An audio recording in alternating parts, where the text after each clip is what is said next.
네, 지난 시간에 우리가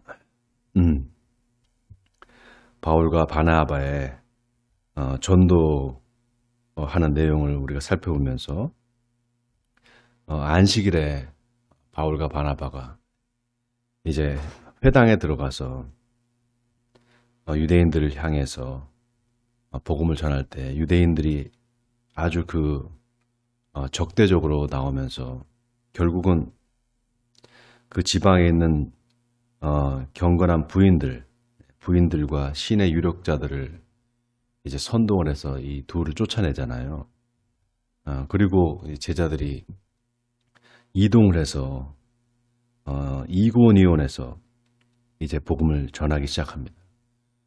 이고니온이라는 곳도 역시 터키, 지금의 터키 지방에 있습니다. 소아시아죠. 우선은 이 두 사도의 전도하는 방식이 그렇습니다. 세계 곳곳에 유대인들이 지은 회당이 있습니다. 유대인들은 아주 그 종교심이 특심한 사람들이라 어느 곳에 가든지 제일 먼저 회당을 짓습니다. 어느 곳에 살든지. 그래서 유대인들이 사는 곳에는 꼭 회당이 있습니다. 회당 중심의 예배를 굉장히 중요하게 생각합니다. 자, 그 회당 중심의 예배에는 여러분이 아시다시피 유대교는 아주 철저한 그 유일신을 믿는 그런 종교잖아요. 유일신을 믿는다는 것을 여러분 어떻게 생각하십니까? 유일신 바로 하나님이시잖아요. 하나님 이외에 다른 신은 없다라는 거예요. 하나님 이외에 다른 신은 없다. 이 유일신 사상 때문에 유대교인들이 예수님을 믿기가 참 어려운 겁니다. 하나님 한 분밖에 없는데 무슨 하나님의 아들 예수를 또 믿는단 말이냐. 그리고 삼위일체가 웬 말이냐. 이렇게 믿는 거예요. 여러분, 이 종교가 전 세계에 여러 종교가 있잖아요. 그런데 그 종교를 크게 이렇게 둘로 나눌 수가 있어요. 인격적인 신을 믿는 유신 종교가 있고요. 신을 믿지 않는 무신 종교가 있습니다. 신을 믿지 않는 무신 종교. 대표적인 유신 종교는 기독교가 있습니다. 기독교, 유대교, 이슬람교가 있죠. 대표적인 무신 종교, 신이 없다고 믿는 종교에는 뭐가 있습니까? 바로 불교가 있죠. 그런데 그 유신 종교에서도 두 가지로 나눌 수 있어요. 하나는 유일신을 믿는 종교. 그러니까 오직 한 분이라는 거죠. 신은 하나다라는 거. 유일신을 믿는 종교가 있고 여러 다신을 믿는 종교가 있습니다. 여러 다신을 믿는 종교 중에 대표적인 게 바로 이제 그리스의 여러 신들이 있잖아요. 그리스는 다신입니다. 다신. 여러 신들이 있어요.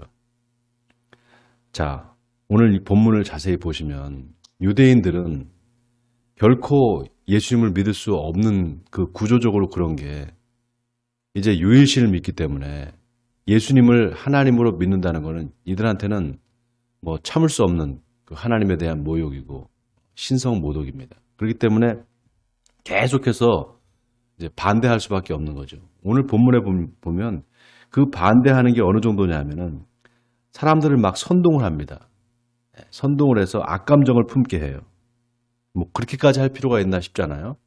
그런데 이 사람들이 보기에는 이 바울과 바나바가 지금 이단인 거예요. 이단. 유대교에서 이런 예수를 믿으라고 하는 이거는 참을 수 없는 겁니다. 오죽하면은 예수님을 십자가에 못 박아 죽였겠어요.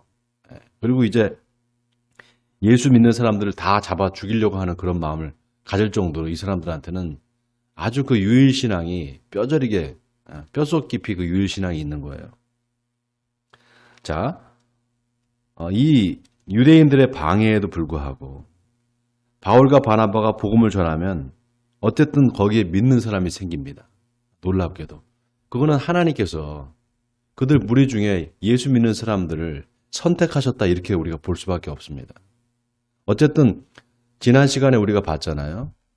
예수님을 믿기로 작정된 사람들, 하나님께서 선택하고 믿기로 작정된 사람들은 다 믿더라. 영생을 주시기로 작정된다는 다 믿더라 이렇게 나와 있잖아요. 그걸 우리가 두 가지 입장으로 볼 수 있다고 그랬잖아요. 하나님의 예정이다 이렇게 볼 수 있고 또 하나님의 부르심에 대한 인간의 응답이다 이렇게 볼 수 있다. 이 두 가지 입장을 장로교와 감리교를 제가 비교하면서 말씀드렸잖아요. 자, 오늘의 이 본문의 두 번째 파트로 가면은요. 사도들이 이제 결국은 거기서도 쫓겨납니다. 예. 그래서 루스드라라는 곳에 또 가요. 바울과 바나바가. 그 루스드라에 갔더니 루스드라에 발을 쓰지 못하는 사람, 태어나면서부터 걷지 못하는 사람을 만납니다. 근데 그 사람이 바울이 전하는 복음을 자세히 듣고 있는 거예요. 그래서 바울이 그 사람을 주목해서 보니까 구원받을 만한 믿음이 있었다는 거예요. 오늘 여기 본문에 보면 9절에 구원받을 만한 믿음이 그에게 있는 것을 보고 큰 소리로 이르되 네 발로 바로 일어서라 하니 그 사람이 일어나 걷는지라 그랬습니다. 놀라운 기적이 일어난 거예요. 마치 예수님과 같이 앉은 병에 이렇게 세우는 놀라운 기적이 이제 일어난 겁니다. 그걸 보고 거기 있던 루스드라에 있던 사람들이 루가오니아 방언, 그러니까 루스드라 지방의 그 방언으로 사람들이 막 신이 내려왔다고 막 이제 난리가 난 겁니다. 그러면서 바나바는 제우스라고 그러고 바울은 헤르메스라고 말했다는 거예요. 여러분 그리스의 가장 큰 신이 제일 그러니까 우두머리가 되는 신이 바로 제우스입니다. 하늘의 신이죠, 제우스. 그 제우스의 아들이 바로 헤르메스인데요. 이 헤르메스가 메신저 역할을 해요. 메신저. 신의 그 말을 전하는 인간에게 전하는 메신저 역할을 합니다. 그러니까 제우스와 헤르메스 그러면은 그리스에서 가장 인기 있는 신들인 거예요. 근데 그 신들이 현현했다 이렇게 지금 거기 루스드라의 사람들이 다 깜짝 놀라서 그렇게 지금 말하면서 심지어는 어떻게 되느냐? 그 제우스 신당의 제사장들이 소와 화환을 가지고 찾아옵니다. 그리고 바울과 바나바한테 그거를 소를 갖다 주고 화환을 갖다 주면서 제사 드리려고 했다라는 거예요. 여러분 기가 막히지 않습니까? 그 상황에서 바울과 바나바가 어떻게 합니까? 옷을 찢습니다. 옷을 찢고 소리를 지르면서 오늘 15절을 보세요. 이르되 여러분이 어찌하여 이러한 일을 하느냐? 우리도 여러분과 같은 성정을 가진 사람이라. 여러분에게 복음을 전하는 것은 이런 헛된 일을 버리고 천지와 바다와 그 가운데 만물을 지으시고 살아계신 하나님께로 돌아오게 함이라. 그 다음에 16절에 하나님이 지나간 세대에는 모든 민족으로 자기들의 길을 가게 방임하셨으나 그러나 자기를 증언하지 아니하신 것이 아니니 곧 여러분에게 하늘로부터 비를 내리시며 결실기를 주시는 선한 일을 하사 음식과 기쁨으로 여러분의 마음에 만족하게 하셨느니라. 여러분 이 말이 오늘 16절 17절이 참 중요합니다. 왜 중요한가 하면요. 모든 사람들한테는 다 종교성이 있어요. 그 종교성이라는 게 있습니다. 왜냐하면 인간은 죽기 때문이에요. 이 죽음 이후에 어떻게 될 건가 이 불안하잖아요. 두렵잖아요. 그렇기 때문에 모든 인간한테는 종교심이 있어요. 죽음 이후의 삶에 대한 그런 동경이 있고요. 영원히 살고 싶은 마음이 다 있단 말이죠. 그 종교성을 어떻게 할 수가 없습니다. 그럼 그 종교성이 어떤 식으로 나타나느냐. 우상을 만들어냅니다. 우상을 만들어내. 여러분 여기 보세요. 하나님이 우리 눈에 보이지 않잖아요. 하나님이 우리 눈에 보이지 않는단 말이죠. 그러니까 그 하나님이 보이지 않으니까 뭐라도 보이는 것을 만들어냅니다. 그게 바로 우상이에요. 그러나 그 우상은 자기 마음에 있는 욕심을 투사한 겁니다. 어떤 상을 나무나 무슨 그 철을 부어가지고 만든 그 상만이 우상이 아니라 우리 마음에 그 욕망을 바깥으로 이렇게 투사를 해가지고 그걸 하나님이라고 믿는 게 그게 바로 우상 숭배잖아요. 자, 그렇다면 보세요. 인간의 종교성은 언제나 우상화로 나갈 수 있어요. 우상화로. 그런데 그 우상화라는 건 기본적으로 어떤 것이냐.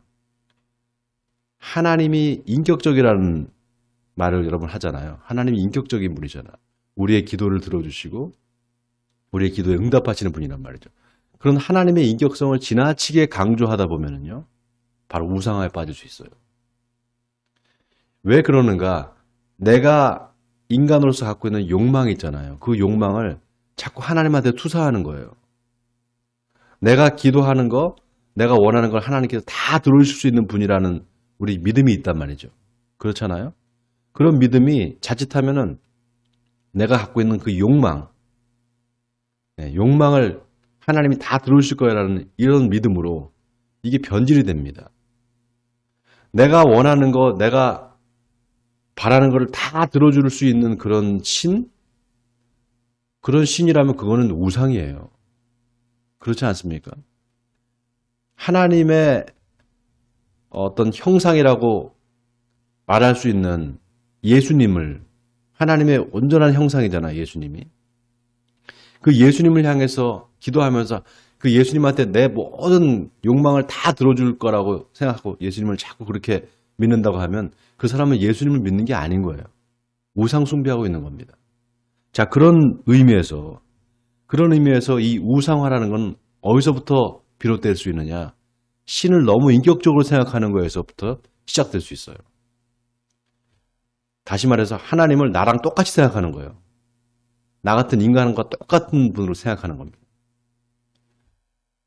물론 예수님이 우리 인간의 몸을 입고 오셔서 그분이 배고프셨고 식사도 하셔야 됐고 피곤하면 주무셔야 됐고 이런 인간적인 어떤 뭐라 그래야 됩니까? 인간으로서 갖고 있는 여러 가지 우리와 똑같은 그런 조건과 환경 때문에 우리가 그렇게 볼 수 있습니다. 그러나 예수님은 하나님의 아들이시고 하나님이시란 말이죠. 근데 그거를 우리가 인간적인 욕망을 자꾸 투사해서 완전히 그거를 우상화시킬 수 있는 그런 부분들이 있다라는 거를 여러분이 기억하시면 오늘 보세요. 여기 바울과 바나바를 똑같은 방식으로 조금 양상이 다르지만 똑같은 방식으로 우상화하는 거예요. 마치 사람을 신처럼 제우스와 헤르메스처럼 이렇게 막 우상화하면서 믿는 겁니다. 그때 단호하게 바울과 바나바가 옷을 찢으면서 아니라는 말을 하는 거예요. 우리는 그런 신이 아니다. 똑같은 성정을 가진 사람이다. 그러면서 뭐라고 합니까? 아주 중요한 말을 해요. 하나님께서 이렇게 복음을 우리를 통해서 전하게 하는 거는 이런 헛된 일, 바로 우상 숭배를 버리고 천지와 바다와 그 가운데 만물을 지으시고 살아계신 하나님께로 돌아오게 함이라. 그러면서 뭐라고 말합니까? 하나님이 지나간 세대에는 모든 민족으로 자기들의 길들을 가게 방임하셨다는 겁니다. 그냥 내버려 두셨다는 거예요. 그러나 자기를 증언하지 아니하신 것이 아니라는 거예요. 여러분 이 말이 중요해요. 하나님께서 예수님 이전에 어떤 방식으로든지 하나님이 자신을 드러내셨다는 거예요. 어떻게 드러내셨느냐? 자연의 현상을 통해서. 하늘에서 비를 내리시고 결실기에 이게 곡식이 일어가는 거. 이게 다 하나님의 놀라운 섭리라는 겁니다. 근데 그거를 깨닫지 못하는 거죠. 우리 인간들이. 이거는 여러분 하나님의 하나님의 인격성이 어떤 식으로 나타나는 건가? 자연의 현상으로 나타나는 겁니다. 그런데 하나님의 인격성이라고 우리가 말하지만 실제적으로는 그 하나님의 인격성이라는 그 이면에 하나님이 우리의 기도를 들어주고 살갑게 우리의 어떤 요구를 들어주는 그런 인격적인 하나님이라는 그 이면에 또 다른 한 면이 있는 거죠. 자연의 그 맹목적이고 무차별한. 여러분 이게 좀 어려울 수 있는데 이 말이 생각해 보세요. 우리가 인격적이라고 말하면 이럴 수 있어요. 하나님이 악한 사람한테는 비를 내리지 않아야 돼요. 그렇죠? 악한 사람한테 비를 좀 내리지 않고 악한 사람이 병에 걸려서 죽고 선한 사람은 병에 안 걸려야 되잖아요. 그래야지만 하나님이 인격적인 분이라고 생각하잖아요. 그렇지 않더라는 거예요. 하나님의 인격성은 그런 인격성이 아니에요. 우리와 똑같은 인격성이 아닙니다. 하나님이시잖아요. 근데 우리는 자꾸 하나님이 그렇게만 움직이기를 바라는 거예요. 그런데 하나님이 그런 분이 아니라 악인과 선인에게 똑같이 비를 내리신다는 겁니다. 그걸 통해서 우리가 하나님의 인격성을 발견해야 돼요. 우리 인간과 다른 하나님만의 인격성, 신의 인격성이죠. 그 인격성을 발견해야 되는데 그걸 발견하지 못한다는 겁니다. 그러니까 자꾸 이렇게 사람을 우상화하고 그렇게 한다라는 거예요. 여러분, 이런 우상화가 지금 이 시대에도 똑같이 나타납니다. 우리 한국 개신교에서 어떻게 나타납니까? 어떤 한 목사를 신처럼 모시는 거예요. 우리 목사님 하면서. 심지어는 그 목사의 태어나면서부터 현재까지의 삶을 무슨 애니메이션 같은 것들로 만들어서, 예? 어느 교회에 가면은 그렇대요. 그분이 태어난 곳, 어떻게 자라온 환경, 이런 거를 다 무슨 밀랍 인형 같은 것들을 만들어서 그거를 전시해 놨대요. 교회 들어가는 앞에. 그게 뭐 하는 짓입니까, 그게?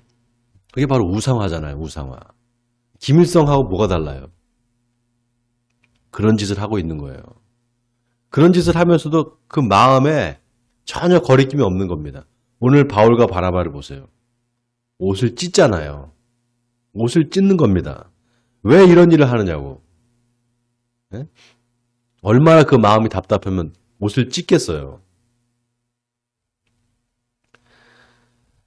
기독교가 참으로 많이 우상화되어 있습니다. 우리 한국의 기독교는 정말 우상화 아주 그 끝판왕이에요. 제가 늘 그래서 강조하는 게 이 한국 기독교가 변혁되지 않고 바뀌지 않으면 희망이 없어요. 정말 희망이 없습니다.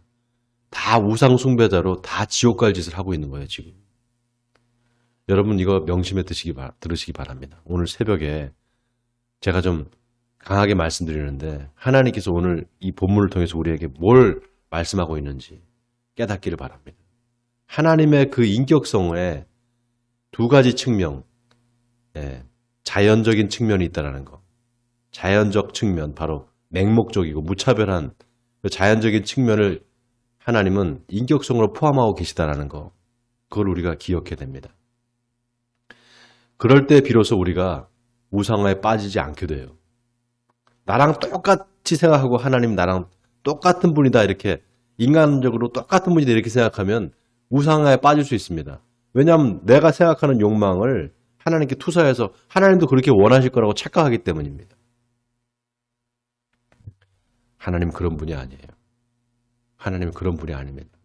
우리 같은 그런 분이 아니에요. 그렇기 때문에 여러분 이거 기억하시기 바랍니다.